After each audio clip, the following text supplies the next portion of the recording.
What you've just heard is one of the many deaths from the monkey, the new major motion picture from Osgood Perkins, Stephen King, and James Wan. Experience it in theaters everywhere this Friday, because everybody dies, and that's life.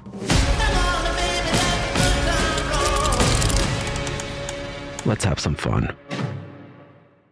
At T-Mobile, our critical mission is providing unparalleled 5G coverage for when connectivity is mission critical. Introducing T-Priority, America's best 5G network experience for first responders, even in times of congestion. More capacity, faster speeds, better coverage. T-Priority from T-Mobile, built for tomorrow's emergencies, ready today. Discover more at t-priority.com. For qualifying organizations on eligible rate plans, coverage not available in some areas and may be impacted by emergencies. Hey everyone, and welcome back to Big Mad True Crime, where we get big mad over true crime. I'm your host, Heather Ashley. I'm often asked what the most fucked up case I've ever covered is, and until now, I'd always just kind of shrugged it off and said that each case has its own equal level of fucked upness or depravity. But all that changed with this case. What you're about to hear is by far the most heinous case that I have ever covered. You've been warned, your jaw will drop, and your heart will shatter. There is no place in this world for small talk, so let's dive in.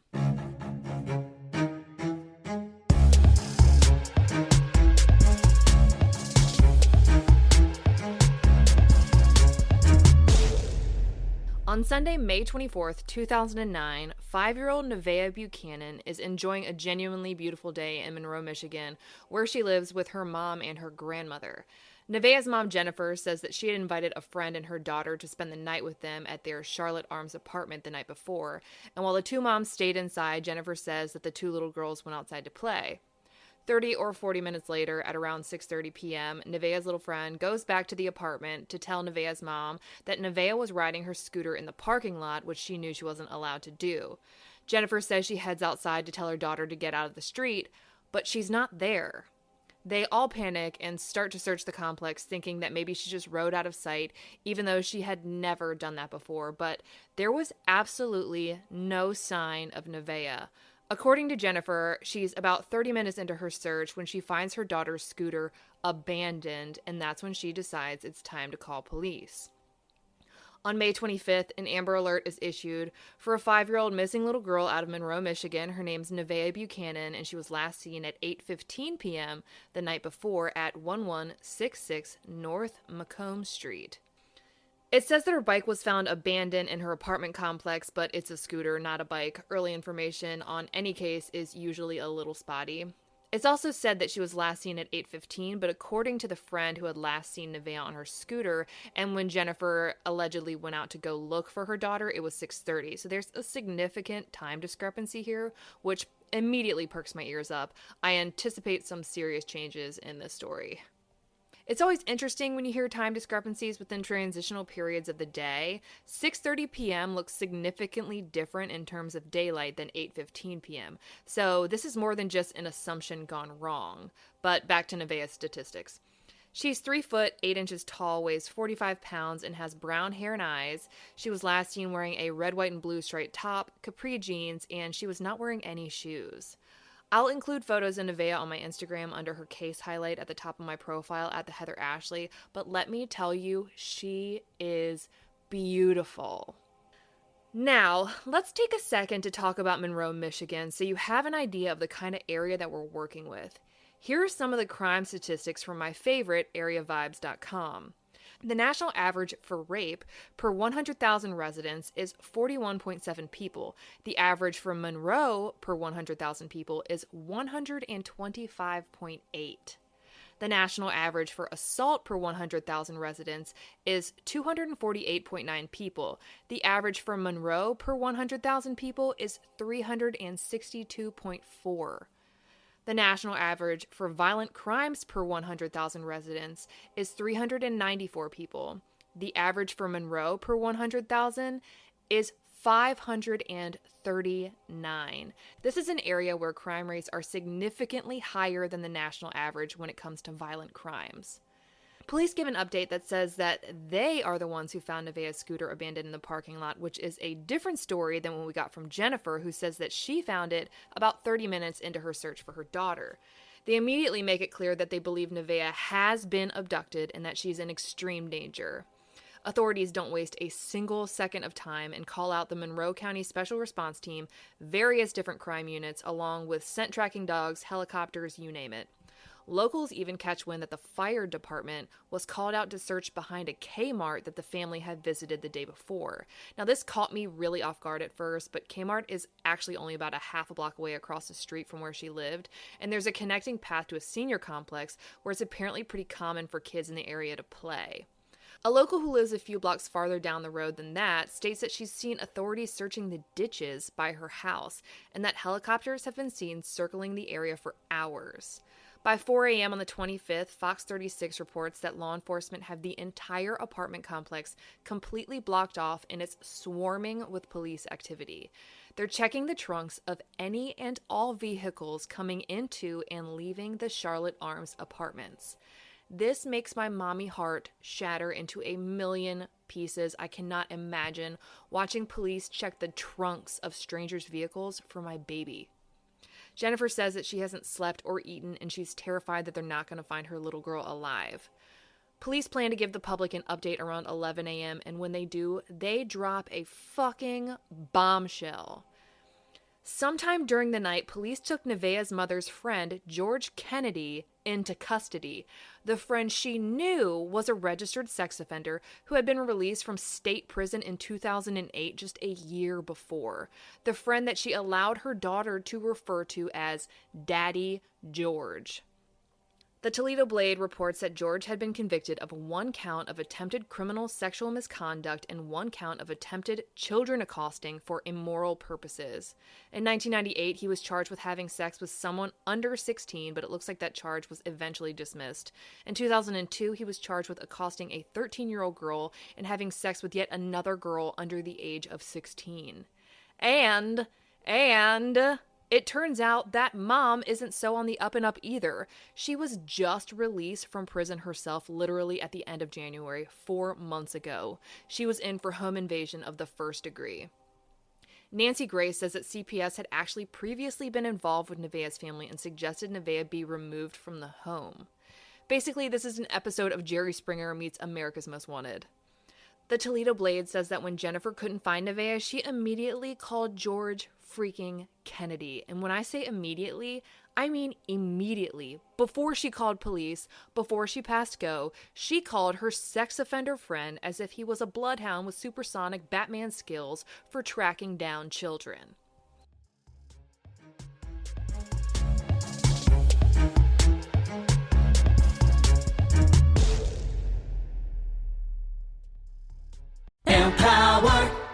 Claire is practicing her breathing for her upcoming yoga retreat in Bali. Has she ever done yoga before? No. But Claire worked with Empower on her savings and investment strategy. She got good at money, so she can be a little bad. Empower. Invest well, live a little. Join our 19 million customers today at empower.com. Past performance is not indicative of future returns. Investing involves risks. You may lose money. Advisory services are provided for a fee by Empower Advisor Group, LLC, EAG, a registered investment advisor with the Securities and Exchange Commission. Om Namaste.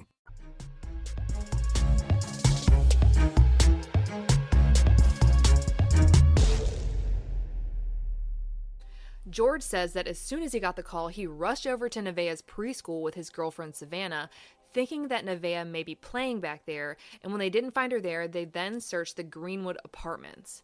Somewhere around 10 p.m., police find out that Jennifer has a sex offender friend who's out looking for her daughter, and they decide they want to have a chat with him. So Jennifer calls George to let him know, and she picks him up, and they head back to his room at the Motel 7. No, I'm not making this up.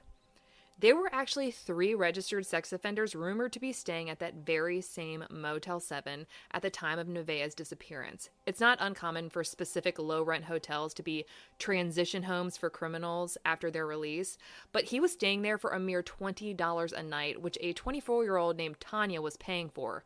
Tanya is not his girlfriend, by the way. Awkward. Tanya Moneybanks actually ran an in-home daycare at the Willow Green mobile home park called Tanya's Little Helping Hands. Let that sink in. Do we really know anyone? Anyways, it's at this Motel 7 that George meets up with police and his parole officer to quote-unquote clear his name. But it turns out that he had violated his parole by being in a relationship with someone with a child under the age of 17 and was taken into custody. Sex offenders who get conditionally released before serving out their sentence have a list of things they can't do, and if you break those rules, you get revoked and go back to jail to serve out the remainder of your sentence. According to Click on Detroit, George had consistent issues when it came to his parole. He was known to be defiant when it came to his conditions, had a history of assaulting women, anger management issues, threatening behavior, and even had a relationship with a woman who had a 4-year-old child. I'm going to try and stay objective here because I don't suck at what I do, and I'll note that he's been in custody almost the entire time the search has been going on, so it sounds like they still have very little information about where Nevaeh may be or what might have happened to her, so it doesn't sound like he had much information to give them. In an article published by Click on Detroit, commenters have started discussing rumors that a transient in the area has confessed to taking the little girl and told police that she's in the quarry. That transient just so happens to be none other than George Kennedy's brother, whom Jennifer is also said to have some kind of relationship with. What a bloodline. Police searched the quarry behind the Motel 7 that George was staying in, along with the room he was renting. The search of the quarry results in nothing, but his hotel room was a house of horrors. In the tiny room no bigger than the cell he had just come from, there was a suitcase full of photographs, bloodstained shorts and a bloodstained shirt, blood on the wall above the bathroom sink, a multi-tool used for fishing with blood on it, a condom on the floor, along with children's toys. What the fuck? George's brother is questioned and released. The quarry search wound up being routine and had nothing to do with him. Everything involving George's brother is all chalked up to rumor, and we never hear about him again. The Detroit News tracks down Nevaeh's biological father, Shane, who claims he hasn't seen his daughter in more than 3 years, despite the fact that he only lives half an hour down the road. He's been estranged from his daughter since before she was ever born. Try and keep up with this family tree really quickly. Shane, Nevaeh's biological father, left Jennifer for Jennifer's brother's girlfriend, so the Buchanan family held a bit of a grudge. Police asked Shane to take a polygraph test, and they asked Jennifer to take one as well. Monroe News reports that both parents failed some of the questions on the lie detector test. Jennifer blames failing the test on a lack of sleep. You'll be thrilled to know that even though she hadn't had time for adequate sleep, she did have time to log into her MySpace account because priorities. According to a local, one of their news stations states later that she tried the polygraph 2 more times and failed those attempts as well. Now, lie detector tests aren't admissible in court because they're not always reliable, and some people are able to beat them, and some people take them and fail them when they're not lying at all. So take her failures with a grain of salt. It's an investigative tool, but that's about it. And frankly, you couldn't pay me to take a lie detector test. I'm not taking the chance that you tell me I failed some bullshit test that you can't even use in court, and then you spend all of your time looking at me when someone else is out there with my baby. Go fuck yourself. Sorry, let me tell you how I really feel. Anyways, in this winding web of parental figures, it turns out that neither Nevaeh's mom nor her dad had custody of her. Jennifer's mother, Nevaeh's grandmother, did. Media outlets interview Jennifer and Shane any chance they get, and sideline detectives, like myself, start analyzing their behavior. Some say mom seems very matter-of-fact when she tells the news she's almost 100% certain that her daughter has been abducted, which police agree with. Meanwhile, Shane, who hasn't seen his daughter in 3 years, is a puddle on the floor. A person claiming to be a friend of the family starts posting on Monroe Talks, a message board connected to one of their news sources, and says that police are looking into security footage from around the area and try to pinpoint which direction Nevaeh may have gone in and who may have taken her. There's hope that some of the schools, churches, apartment complexes, the local hospital, and the senior complex may have had some working cameras. ABC 7 Detroit does an update on the case on their 11 o'clock news, and I cannot hear the words coming out of my mouth because all I can see is what looks like Nevaeh's mother's growing baby bump. Oh my gosh. Now, it's never substantiated, it's never confirmed or denied that she's pregnant, but if she is, oh my gosh. The Monroe news site Gossip Queen start coming out of the woodwork, and their posts do not disappoint. One offers up that Jennifer, Nevaeh's mom, robbed a car dealership while 4-month-old Nevaeh was left in a running car. Another says that on May 22nd, just 2 days prior to Nevaeh's disappearance, she was seen playing outside alone at 10 p.m. in the dark at the Willow Green trailer park. I suppose Tanya was fresh out of helping hands. The poster also says that George used to work with her boyfriend and was fired for using and selling drugs. Where in the free hell is social services? This little girl was in a lifelong game of duck, duck, felon.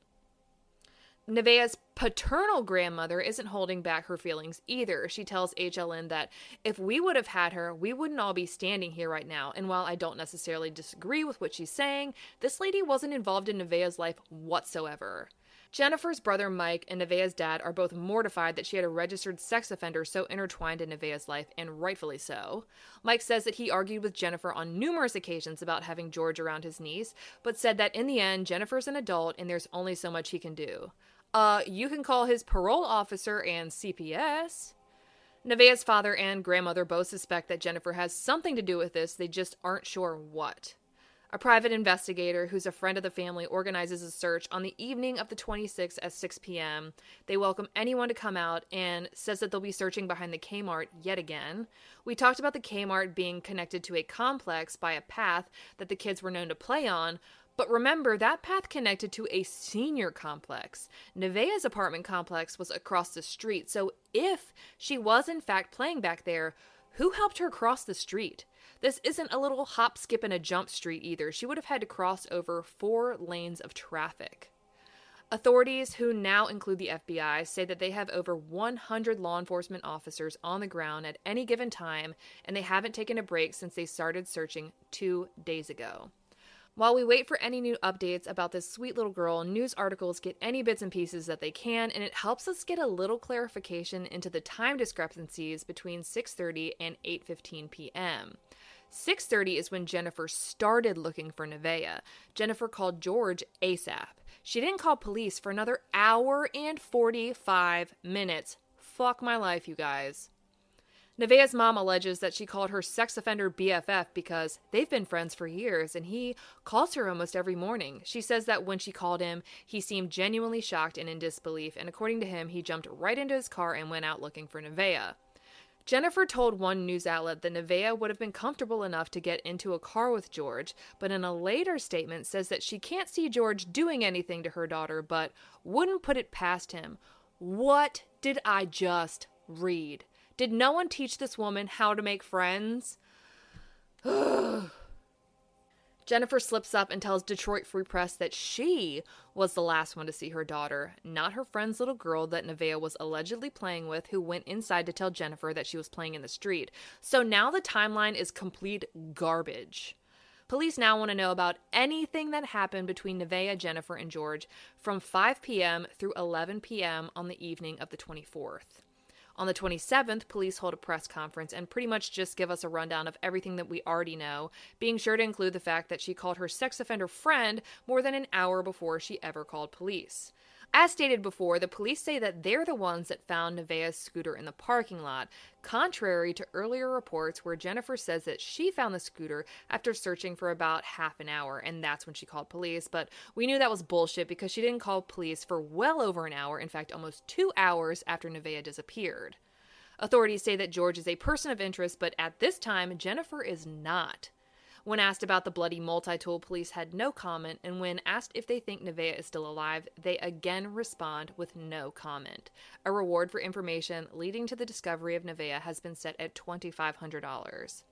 That evening, police activity at the quarry picks up and locals start spreading word about what they see, and it's not good. At one point, they watch as what looks like an ambulance backs up to the quarry. But all fears are put to rest when by the end of the night, nothing has been found, and that includes Nevaeh. And while that means she's still missing, it also means that she wasn't in the quarry. The silver lining in criminal cases can be eerily dark.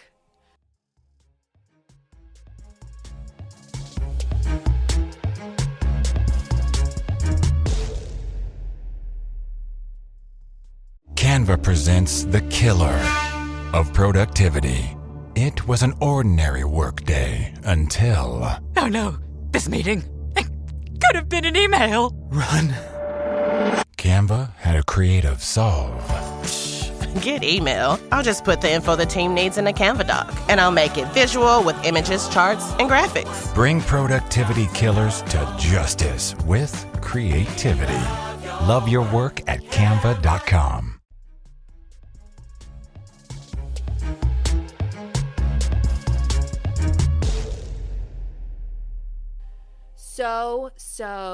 So many people volunteer to search for Nevaeh, and the photos that the Detroit News shares of these searches are probably some of the most emotional ones I have ever seen. Seeing the terrain they're searching, thick brushes, ditches, and knowing that they're looking for such a sweet, young, innocent little girl literally crushes my heart. I'll add them to my Instagram under Nevaeh's highlight at the top of my profile at the Heather Ashley. Post-search, HLN comes through with the details, and they are soul-crushing. WXYZ Detroit, which is the easiest station's name to remember ever, get a hold of an affidavit that mentions child witness statements about what happened to Nevaeh that day, but they don't share them with the public. But another station does. WTOL reports that a little boy and a little girl that she had been playing with on Sunday stated that they saw Nevaeh walk into the woods with Daddy George. The little boy said Nevaeh was kidnapped by a bad man and stabbed in the stomach. Now let's take a second to acknowledge that these kids had been interviewed before and allegedly hadn't seen anything. It's not until their second interview that the talk of Daddy George and the stabbing comes about.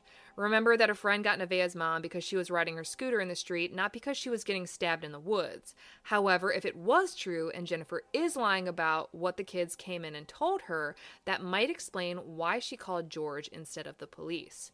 But let's go on. The media coverage for this case has been astronomical, and everyone in the complex is hearing about the case 24/7. So for the kids to go from not seeing anything unusual to both saying that she went into the woods with George Kennedy, I may take it with a grain of salt, but alas, it was said and it's part of the case, so we will include it. But then the winds change direction. It's circulating that George had an alibi from 4 to 7 p.m. that night. The alibi is none other than his girlfriend, Savannah, but wasn't Savannah with him until he went back to his motel room? And if Jennifer didn't call 911 until 8:15, he wouldn't have been called back to his room until after that. So why does his alibi stop more than an hour short of his own version of events?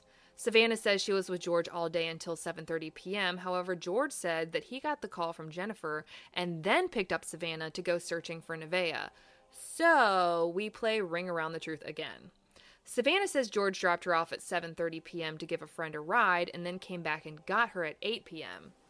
One, who gives a friend a ride in the middle of looking for a friend's missing child? I know I'm a sex offender, but I'm looking for a missing child. It's a long story. I'll pick you up in like 10. Two, why would he need to drop Savannah off to give someone else a ride? This was a vehicle, not a banana bike. Jennifer says she didn't pick up George to bring him back to his motel room until 10:30 p.m. But why did he need a ride from Jennifer when he was just out playing Uber 3 hours prior? None of this alibi makes any sense, and frankly, when people's alibis are as shady as they are, I don't think they count, but I don't make the rules. With George not ruled out but not looking as guilty as he once did, investigators start searching the homes of any and all registered sex offenders in the area.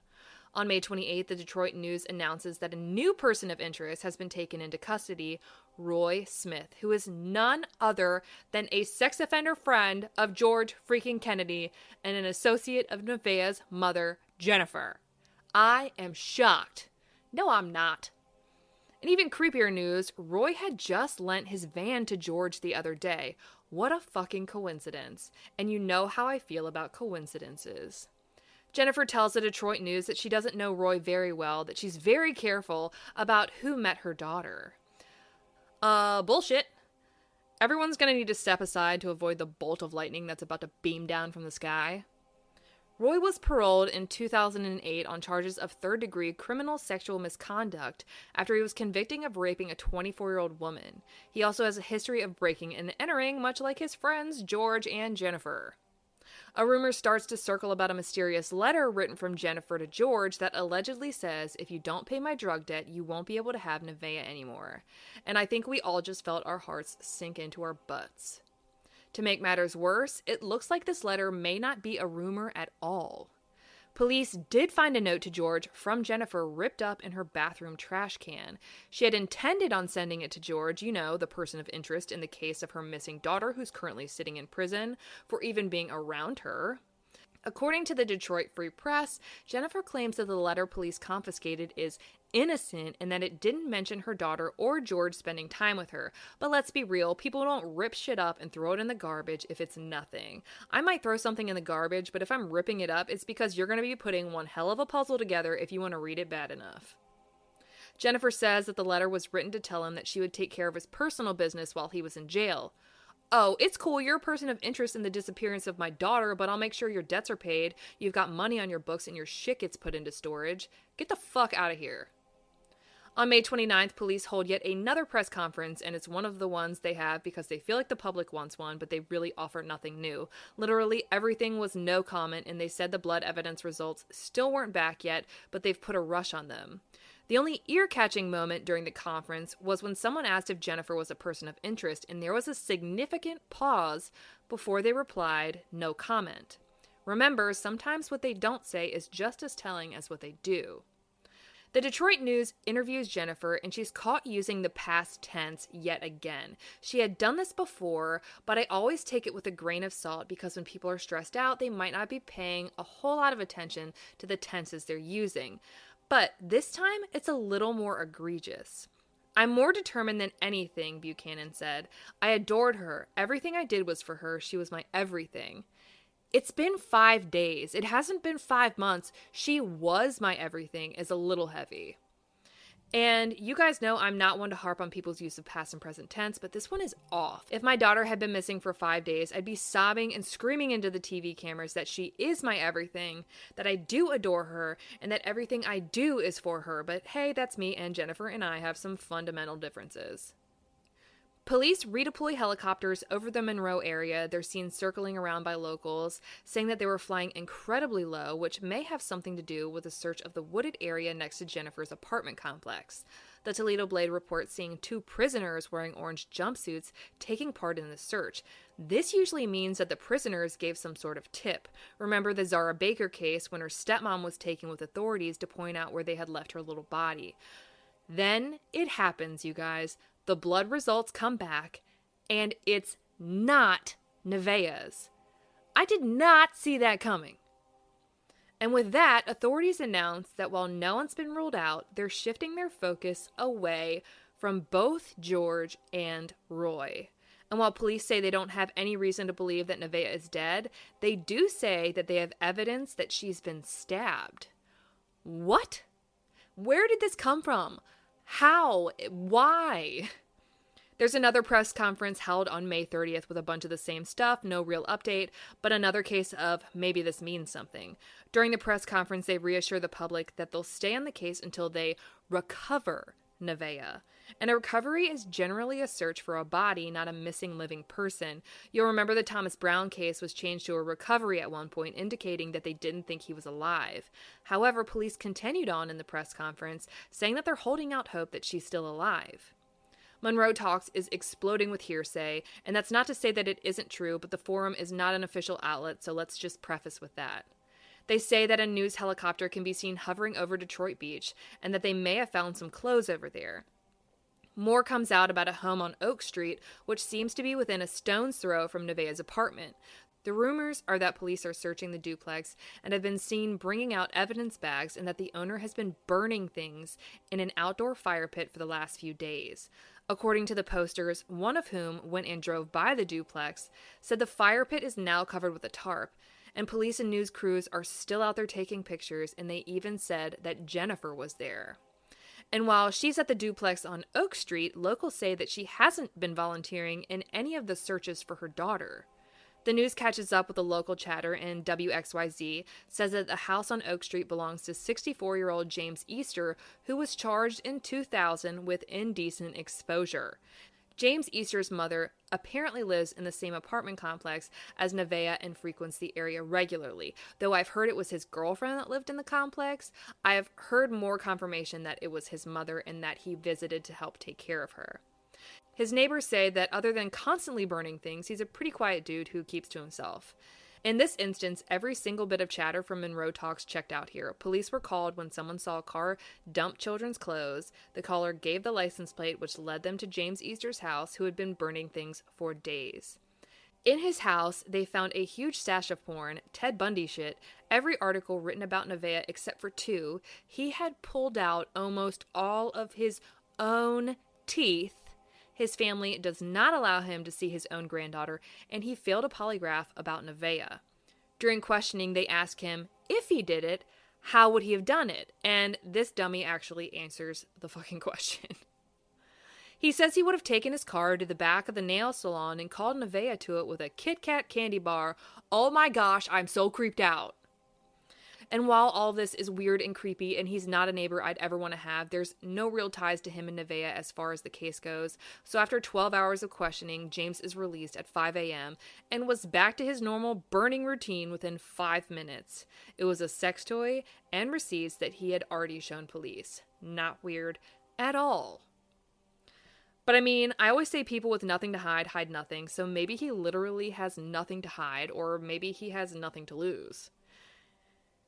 If you guessed that there was yet another press conference held on May 31st, you would be correct, but this time they asked for help finding 2 little boys, Ryan and Dylan, who were seen playing at Hollywood School Playground around the time Nevaeh went missing. They'd like to know if they might have seen anything.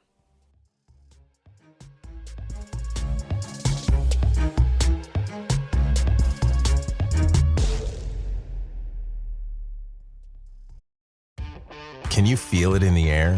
That sudden shift of mood? It's the perfect time to shed the winter blues and experience the revitalizing qualities of driving a Lincoln. It starts with the Lincoln Spring Sales Event. So step outside and visit your local Lincoln retailer or Lincoln.com for some seriously mood-enhancing offers on current and past Lincoln models. Your transformation awaits. Learn more at Lincoln.com.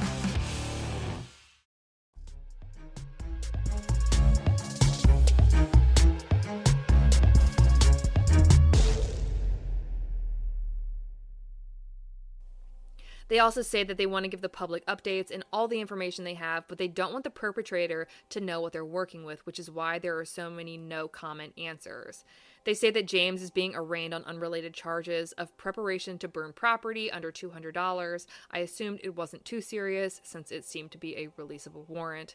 And the search continues, and it takes less than 1 single day for police to get in contact with Ryan and Dylan, but nothing seems to come of it.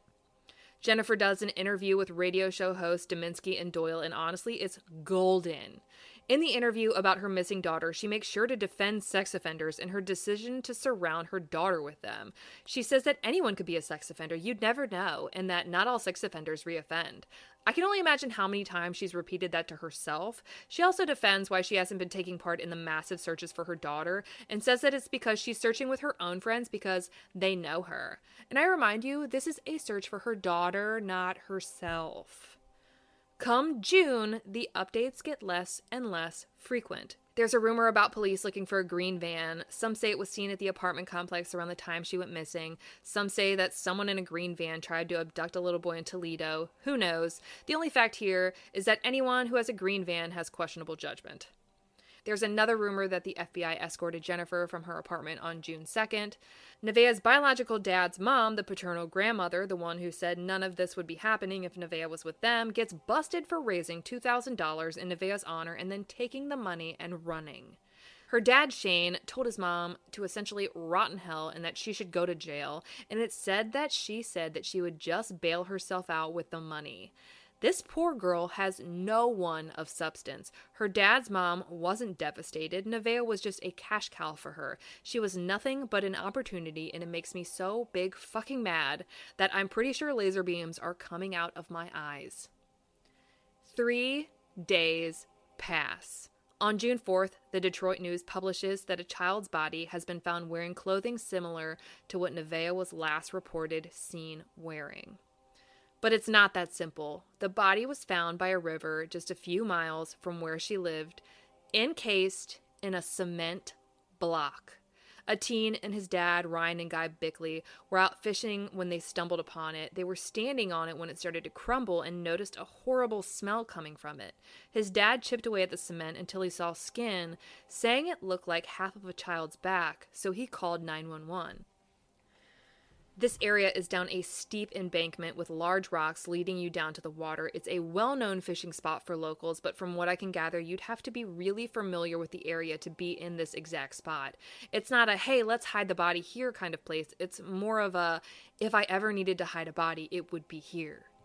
Locals see helicopters flying above, but FBI nor police are willing to comment on whether or not it's Nevaeh. News trucks and reporters have actually been asked to stay 2 blocks away from where they've shut the roads down surrounding the embankment. Police speak later that night and say that a little girl was found in a shallow grave that, instead of being filled back in with dirt, was filled in with Quikrete. This specific kind of cement is designed to harden within 20 to 40 minutes. One item of evidence they locate at the scene is a burnt 90-pound bag of Quikrete. Only a few stores in the area sell them, and one of them is Coleman Cement, which is located directly behind the Motel 7 that George Kennedy stayed at. To add insult to injury, Coleman Cement says that they recently had their fence cut. Another item they found was a Custer beer can, which was actually mixed in the cement with Nevaeh. Custer beer is local to Monroe, so whoever put her there is likely from the area. They also find remnants of a fire, a burnt surgical glove, and some cigarette butts. A press conference is given on June 5th saying that the police believe the body to be Nevaeh's but cannot confirm it at this time. An autopsy is currently being performed and is expected to finish by noon. They add that there are no signs of trauma to the body. Within days, Nancy Grace, Michigan State Police, and Monroe County Sheriff's Office break the news that the body found in the concrete grave on the banks of the river is, in fact, the body of little Nevaeh Buchanan. It feels so final, like maybe if you had kept searching, you could have changed the outcome, but you can't. What's done is done, and what was done to this sweet little girl cannot be taken back, and no matter how hard anyone searched for her, she was never going to be found alive. Her funeral is held on June 14th at the Stewart Road Church of God and paid for by an anonymous donor. A tiny white casket is pulled behind a Harley-Davidson motorcycle, taking her to her final resting place in St. Joseph's Cemetery. Multicolored balloons are released by the 500 members of the community who attend as she passes by.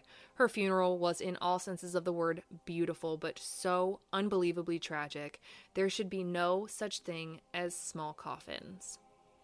After Nevaeh is put to rest, all reports of her case go dormant, as if there isn't someone still out there responsible for what happened to this little girl, as if just because she was found, the case is now closed.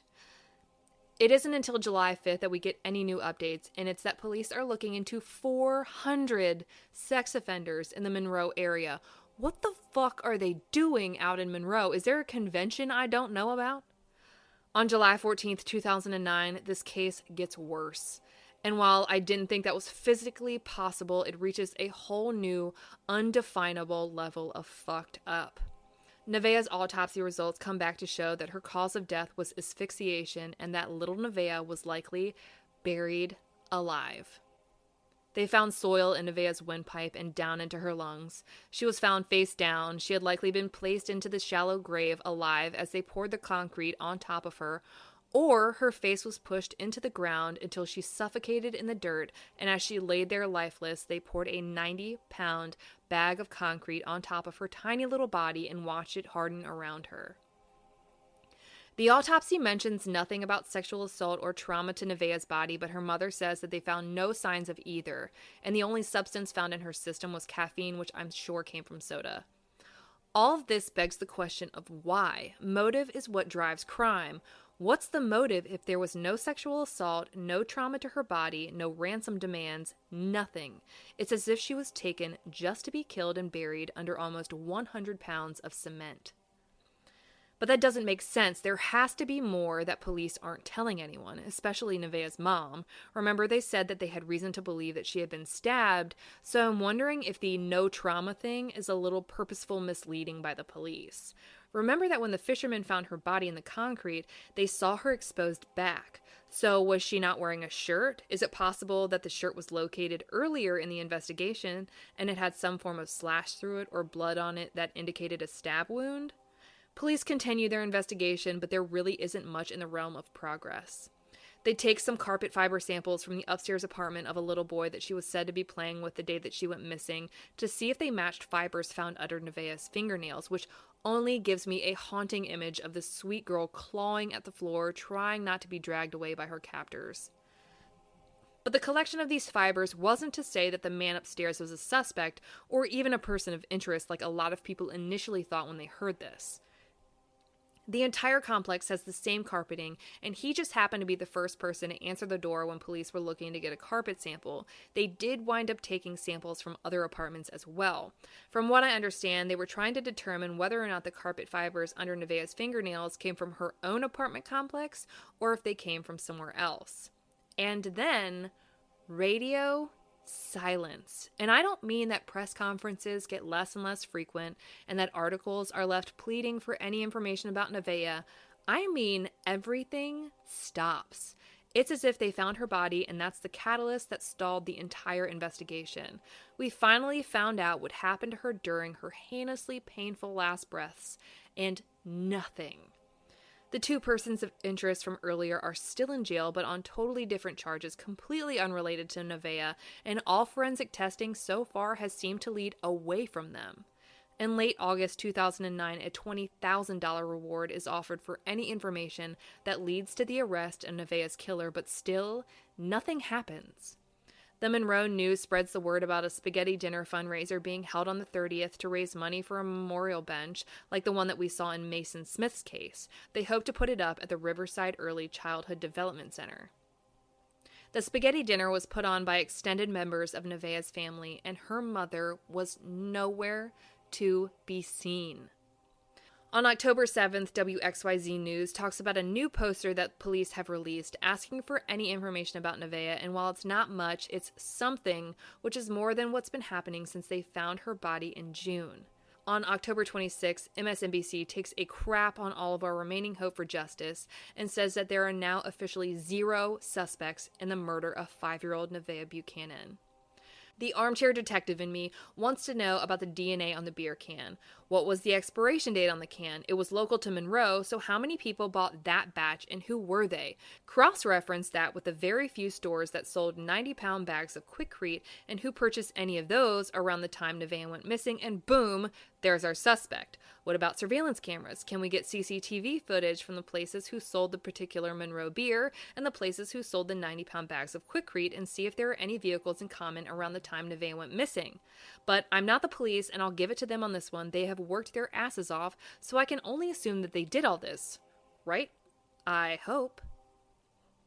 February 3rd, 2010 comes and goes. Nevaeh would have been 6 today, and police are no closer to bringing her justice than they were the day that she disappeared. On February 15th, a news station, I believe it was an ABC affiliate, was scheduled to talk to a sergeant about where Nevaeh's case stands, but apparently the Monroe County Sheriff pulled the plug and said that there would be no on-camera interviews about Nevaeh. This is the kind of shit that gets me big mad, when people just stop talking about something important, when it feels like there's something that someone is trying to hide, and all you're looking for is justice for an innocent 5-year-old girl who was abducted and buried alive. But police say that they're trying to keep some information close to the vest, information that only Nevaeh's killer would know, and according to the Detroit Free Press, this includes showing no one, not even Nevaeh's family, the clothes she was wearing when she was found. So, my shirt theory still remains. On May 4th, 2010, Click on Detroit does an interview with Nevaeh's grandmother and her brother Mike. Remember the one whose girlfriend Nevaeh's dad stole? Seriously, what a shit show. Anyways, Mike claims that the FBI had asked him to wear a wire to record conversations with his sister Jennifer. The FBI denies this. One of them is telling the truth. On May 30th, 2010, Justice for Nevaeh holds a carnival in honor of the anniversary of her abduction. They tell the Detroit Free Press that they wanted to gear it towards children and also equip parents with knowledge and resources on how to protect their kids from other tragic events like Nevaeh's murder. The reward for information leading to the arrest of Nevaeh's killer is bumped up to $22,500. A new missing persons poster starts making its way around town, starting near the river where Nevaeh's body was found and making its way to her final resting place where she was buried in her tiny white coffin. And it has a note from Nevaeh to her killer. It reads, "Tell me, how do you sleep at night knowing what you did to me? When you fall asleep, do you hear my heart beating? Do you hear me breathing, giggling, crying? You were once 5 just like me. Tell me, did I deserve this?" The reward for information leading to the arrest of Nevaeh's killer is almost doubled to $50,000. Nevaeh's 7th birthday comes and goes, and her killer is still out there. On May 27, 2011, there were 2 dedication ceremonies in Nevaeh's honor. One was an apple tree planted outside of her preschool classroom at the Riverside Early Childhood Development Center, and another was a little playground, Nevaeh's Playscape, at the Moose Family Center. It's a little playground geared towards smaller children with a dedicated parent area so that they can keep a close eye on their kids. Time passes slowly, but the community group Justice for Nevaeh has no quit. They hold events for every holiday that garner hundreds of guests every time and even decorate a tree at her gravesite. Her 8th birthday passes. In May of 2012, the police announced that they're getting closer to finding her killer and no longer believe that the public is in danger, which leads me to believe that whoever they think it is likely in jail on another offense. But another year passes and the sheriff retires, and the community wonders if they were really that close to charging someone, would the sheriff have retired without bringing them to justice? But he tells Monroe News, "We know who the perpetrator is," and tells the news station that the case has taken so long to resolve because they want to make sure that they secure a conviction after the arrest. He says he will never quit when it comes to Nevaeh, and honestly, I believe him. The 5th anniversary of Nevaeh's disappearance comes and goes. In 2014, Ray Casonas of Monroe News writes an article about the person police believes is responsible for Nevaeh's murder. They say he's in his 30s and was born and raised in Monroe. He had a troubled past where he fought with his family, got bad grades, and was often suspended from school. He's known to beat women and is currently in prison on felony charges. He was interviewed extensively about Nevaeh's murder but has never confessed, though Ray says an investigator who chose not to be named says he's 99.999% sure that he is the one who killed Nevaeh. Another year passes and no arrests are made. Her 13th birthday comes and goes, then her 14th, then her 15th. It's been more than 10 years since Nevaeh was brutally murdered on the banks of River Raisin in Monroe, Michigan, and not a single person has ever been held responsible for the torture they put her through. It's hard to hear about cases that involve children, but there's always some hope that they didn't suffer. The absolute worst part of Nevaeh's case is knowing that she did suffer, knowing that she was gasping for air when all she could get was dirt, clawing at the carpet, scared and confused. I will follow this case until the day her killer is charged and brought to justice, and I will update you as soon as any ounce of an update is available. Join me tonight at 9 p.m. Eastern for our Crime Talk Live, where I go live with you on my Instagram at TheHeatherAshley, and we talk about your thoughts and theories surrounding today's case. If you love this podcast, be sure to subscribe so you get notifications when new episodes are posted. And if you're feeling fancy, drop us a rating or a review. We appreciate every single one of them. I'll be bringing you a brand new case a week from today, and I cannot wait. But until then, we out.